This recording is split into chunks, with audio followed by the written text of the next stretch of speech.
Hello friends, welcome to our YouTube channel Gyan guide. आज की video में हम बात करने वाले हैं उत्तराखंड डीएलएड एग्ज़ाम 2024 को लेकर। एग्ज़ाम जो कि 30 नवंबर 2024 को हुआ था, उसके बारे में हम पूरी जानकारी देखेंगे।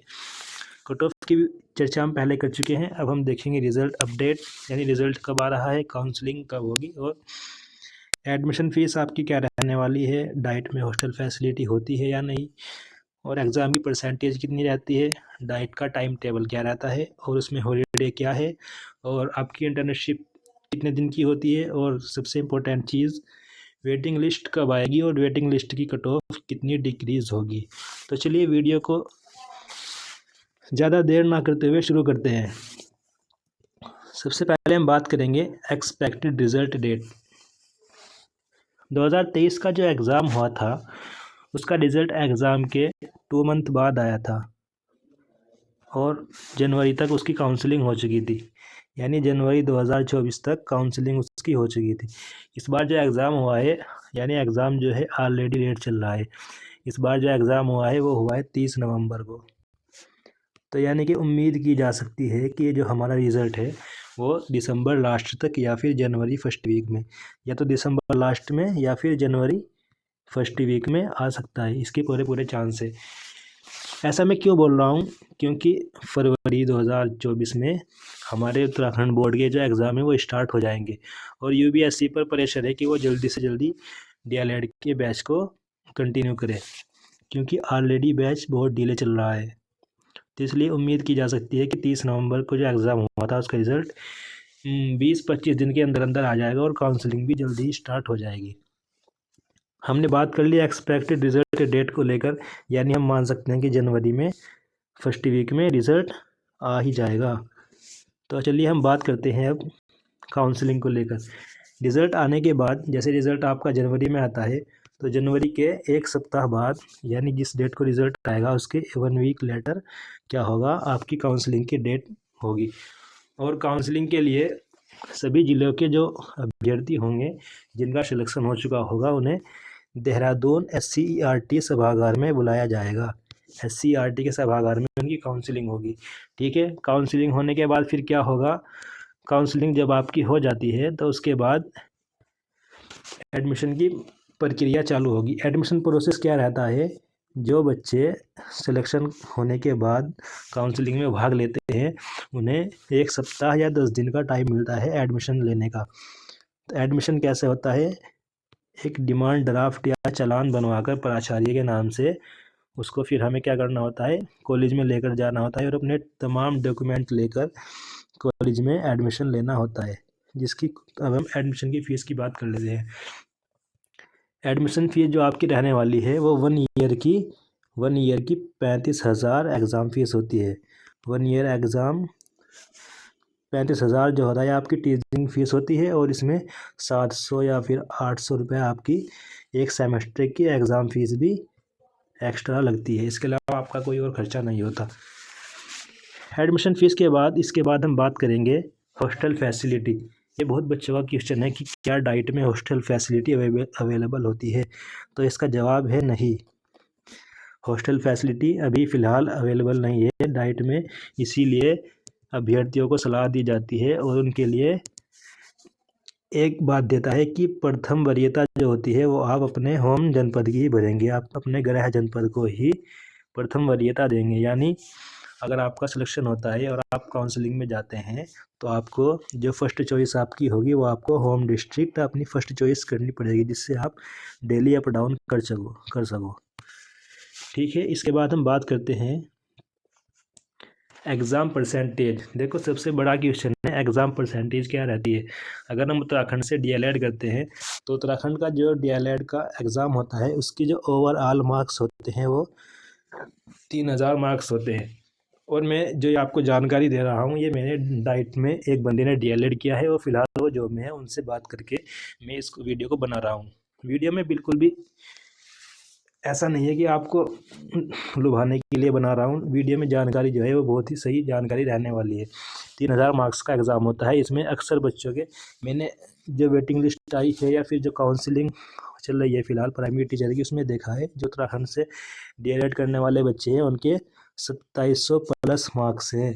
ऑलमोस्ट सबके 2700 प्लस मार्क्स हैं, यानी आपकी जो परसेंटेज डाइट में रहती है वो 92 प्लस ही रहती है, यानी 90 प्लस आप मान के चलो, 90 प्लस आपकी परसेंटेज रहने वाली है। और ये सबसे बड़ा बेनिफिट है, क्योंकि अगर आप अदर स्टेट से डीएलएड करोगे तो वहाँ पर आपको जो परसेंटेज मिलती है वहाँ पर 85% मिलता है आपको, 85 या 80 टू 85 के बीच में रहता है। और एक क्वेश्चन ये भी आ रहा था कि NIOS से डीएलएड वैलिड हो गया है तो हमें इसका नुकसान तो नहीं होगा। देखिए मेरी राय ये है कि आप डीएलएड कीजिए अगर आपका सिलेक्शन होता है तो, क्योंकि NIOS वालों से मैंने बात की, मैंने रिजल्ट देखे तो उनकी जो परसेंटेज है 68 टू 75 तक उनकी परसेंटेज है। और अगर आपकी इतनी परसेंटेज है NIOS में तो उत्तराखंड की जो वैकेंसी आएगी उसमें तो बिल्कुल भी आपके चांस नहीं है, क्योंकि उत्तराखंड की जो वैकेंसी होती है उसमें मेरिट बेस ही सिलेक्शन होता है। तो हमने एग्ज़ाम परसेंटेज की बात कर ली, चलिए अब हम देखते हैं। जैसे हाई स्कूल और इंटर में थे ना, सेम ऐसे ही प्रोसेस रहता है डाइट के टाइम टेबल का। आपकी सबसे पहले प्रेयर होती है, प्रेयर के बाद जो भी समूह गान वगैरह और प्रश्नोत्तरी, डेली न्यूज़पेपर, उसके लिए ग्रुप वाइज बच्चों को उसकी रिस्पॉन्सिबिलिटी लेनी होती है। इस हिसाब से पहले प्रेयर होती है, फिर प्रेयर के बाद आपकी क्लासेस स्टार्ट हो जाती है, यानी 10 बजे से शाम के 5 बजे तक अब आपको डाइट में रहना ही होता है। और एक बात और बता दूं मैं आपको कि डाइट में ऐसा नहीं है जैसे आपकी हाई स्कूल और इंटर कॉलेज में छुट्टियां पड़ती थी ना, तो डाइट में ऐसी छुट्टियां भी नहीं होती, आपको बहुत ही कम छुट्टियां मिलती है, वो भी इन केस अगर इमरजेंसी हो तो। अदरवाइज़ आपको डीएलएड में टाइम टेबल पूरा मैनेजमेंट करना होता है। चलिए बात कर लेते हैं अब हॉलीडे की। हॉलीडे की बात मैंने एक कैंडिडेट से की थी जो डाइट में डीएलएड किया था। उन्होंने बताया कि मैक्सिमम एक सेमेस्टर में 6 टू 10 डेज़ की ही हॉलीडे हम ले सकते हैं। अदरवाइज़ आपको जो सर्दी और गर्मियों की छुट्टी है वो भी बहुत ही कम देखने को मिलती है। और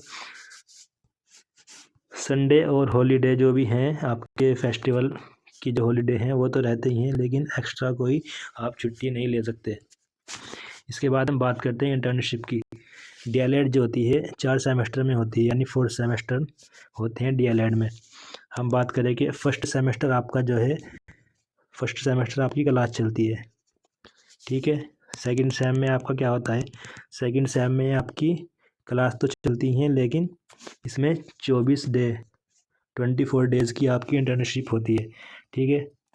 इंटर्नशिप आपकी गवर्नमेंट प्राइमरी स्कूल में ही होती है, ठीक है। इसके बाद थर्ड सेमेस्टर आपकी क्लास चलती है, और जो आपका फोर्थ सेमेस्टर होता है, फोर्थ सेमेस्टर आपका पूरा का पूरा क्या होता है, इंटर्नशिप।